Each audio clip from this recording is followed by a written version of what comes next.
To you, Colonel McGregor. I've just read in the summer vacation. I've read late enough. I read War and Peace by Leo Tolstoy. Tolstoy's story offers a very interesting theory. He says the politicians, the Napoleons of this world, they are highly overestimated. What really matters is the collective will of the people. And you said something very interesting just before. You say a lot of interesting things, but something particularly interesting was when you said countries like Russia and China, they have a collective memory, and their memory tells them we went through hell. We went through humiliation. The Chinese were humiliated by the West. The Russians went through the hell of communism. These people, they have had enough. The Germans have had enough of war. Nobody wants this, only the Americans. As you say, they're probably a bit too self-confident.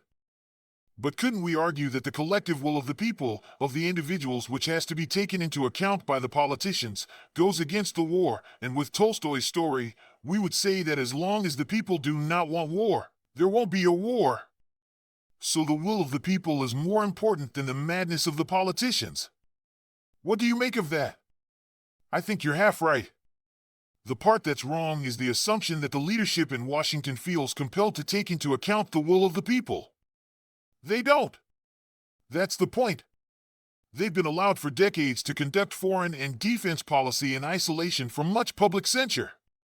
In other words, no one has stood up and said, wait a minute.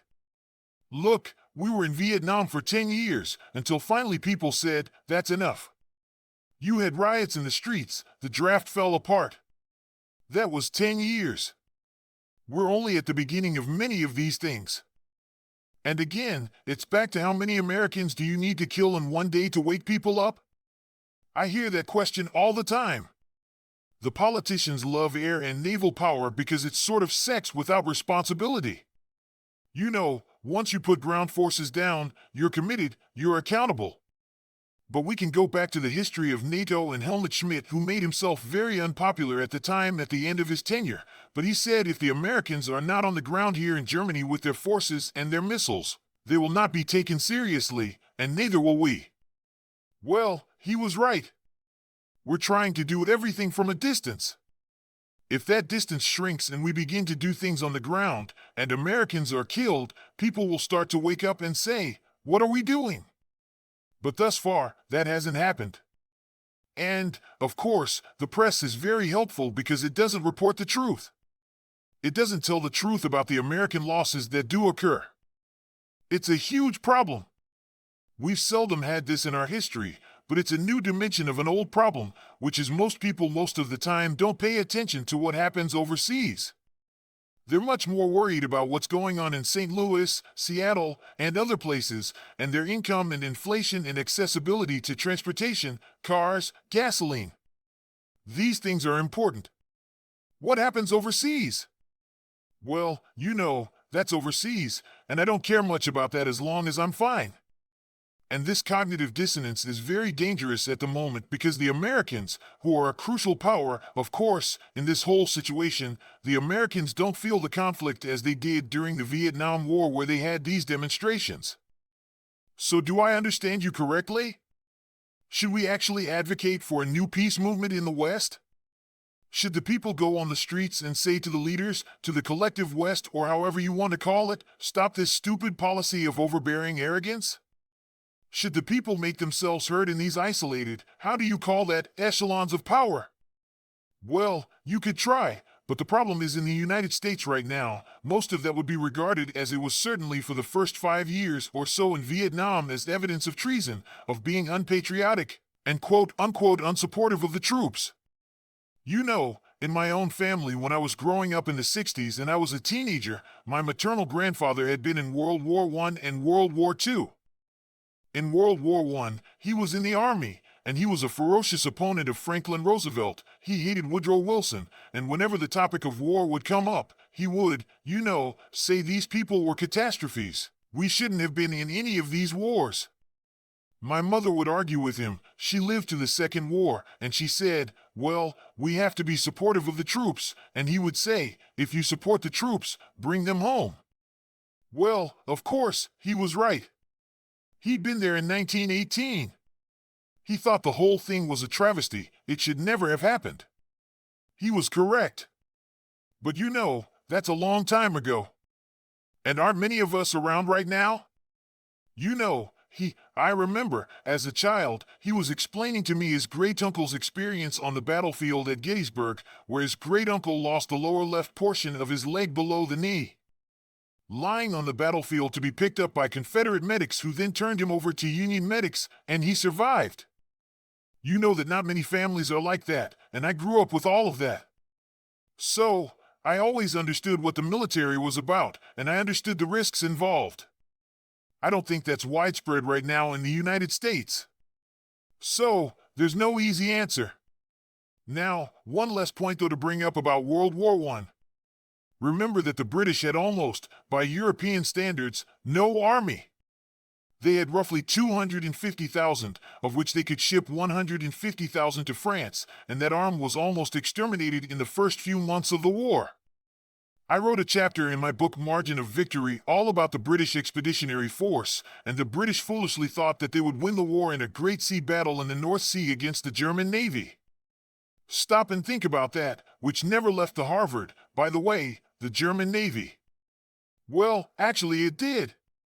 It fought at a major battle, and they did very, very well, but they were never large enough to overwhelm or defeat the British blockade. But my point is there's a similar attitude in the United States that things can be managed and orchestrated from a distance, from afar, that putting large numbers of your own people at risk is unnecessary. That's what the British thought. Well, they had 800,000 dead from Britain alone as a result. We don't understand these things, whereas we're as confused and deluded about military power as the British were because, again, we're an island. People don't get it. We're not a continental power. So, all of this is why I've argued repeatedly since the 90s. I remember having a wonderful conversation with the German chief of staff, a very wonderful man named, and I said Europeans have to have their own command and control. They have to take control of their destiny. He agreed. But he said, you know, how do we get people to do it? You know, everyone is essentially punting, as we would say, the ball to us in Washington. Put your future in the hands of the Americans. I think we should be allies. I think we should be supportive of each other. But turning everything over to us, I think was and is a mistake. We are both synchronically dressed in black, which adds to the gloomy atmosphere of our discussion. So, I cannot let you walk off, Colonel McGregor, without a last attempt to find the silver lining at the horizon. Where's the beam of hope? Where's the source of optimism that you see? Where's this silver lining, the light in the dark tunnel? Do you see one? I don't see how you remove the current ruling class in Washington from power soon enough to make any difference. That's the problem. I just don't. You'll have more success removing your problem children from power in Europe because, of course, you have a parliamentary system in most cases. The exception, of course, being France. We don't, and we have what we've got until there's another election, I suspect, or there's an implosion of some other kind. Who knows? But the bottom line is that I wish I could give you a more optimistic assessment at this point, but I can't. I have to read the so-called tea leaves as I see them, and that's what I see right now, and I think it's the culmination of all the various influences that I described. And remember that people like me are condemned routinely in the United States for our quote-unquote isolationism, but it was isolationism, if you want to call it that, which is misleading because we did business with everyone in the world. This is long before the regime of sanctions, and that was our goal. Our goal was, as Washington put it, to be the world's engine of economic prosperity, not to invade other people's countries. We lost our way. World War I was the beginning of that, and we've never regained it. That's the best that I can tell you. Hopefully, something will change, but in the near term, I am not optimistic. So, let's rebrand the word isolationism in a more positively sounding leave the people alone from time to time or try to. This is how I would interpret your argument to prevent the Third World War. There have to be voices in politics who start to put pressure on these belligerents and say, okay, let's cool it off. Let's cool it down. And this should be the United States of America, But unfortunately, even though your president did utter some words in this direction, the pressure from the United States at the moment on Israel not to overreact is not there. But this will be the way to stop World War III, to put some flames out, to put pressure on Israel at the moment. Would that be a way to avoid? Yes, I think if Eisenhower were to be summoned from the grave and restored to the presidency, this would all stop. Because he had a very vivid picture of the Second World War. He knew that our limitations were significant. He knew what the American people would and would not tolerate and what they could and could not do. In other words, he had a sense of limitations. Putin has a sense of limitations. She has a sense of limitations. We have none. Let's listen to Biden. Oh, come on now. We can support 2 world wars at once. We have a $33 million trillion national sovereign debt. We've exported our manufacturing base overseas. Not because the Chinese took it, but because we saw benefit from shipping it out and making money in our elite classes. And we've opened our borders and let anybody in, and we've stopped enforcing our laws, and criminality is raging out of control. But we're the greatest nation in the world. There's nothing we can't do. This is, to put it politely, insane. It's foolish nonsense.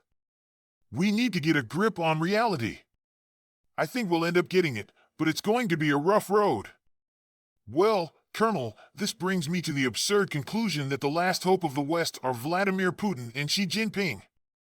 Well, we've got to get out of this habit of condemning people who are different from us. Yeah, they may be really different. They may have a different political system. They may have different values. In fact, most of them do. That doesn't make them wrong, and it doesn't make us right. It doesn't make them bad, and it doesn't make us better. So, treating the world with some degree of mutual respect instead of pouring buckets of filth and abuse all over the heads of people that we don't approve of has got to stop, and Europeans have adopted this approach. It needs to go away. Colonel, thank you very much. And I think I speak for a lot of our viewers when I say probably someday you should consider entering the political arena again to apply for the American presidency, because some reasonable and also historically grounded knowledge and realism are desperately needed. Many, many thanks for your time. Many thanks for your insight. Always a pleasure and privilege to talk to you. Sure, thanks very much. All the best. Thank you. Extremely, one very last question just pops up in my mind, Colonel. You have been in combat, you have dedicated your life to the military but also to philosophy, to history. Just in a very short point, what is the most important lesson you took out of your military experience in the field? What is the most important thing there? It takes many years, usually a decade or 2, to build an effective military establishment. Victories are won not on the day of battle but years before with decisions regarding equipment, most important decisions about how to fight and who should command. Those things are determined long before the war begins, and you have to understand the impact of those decisions and what you can and can't do. That brings us back to this sense of limitations. We tend to think in terms of, well, we'll go over here and fight these people. Why not consider the possibility that if you cannot be certain that you can win, don't fight. Fight!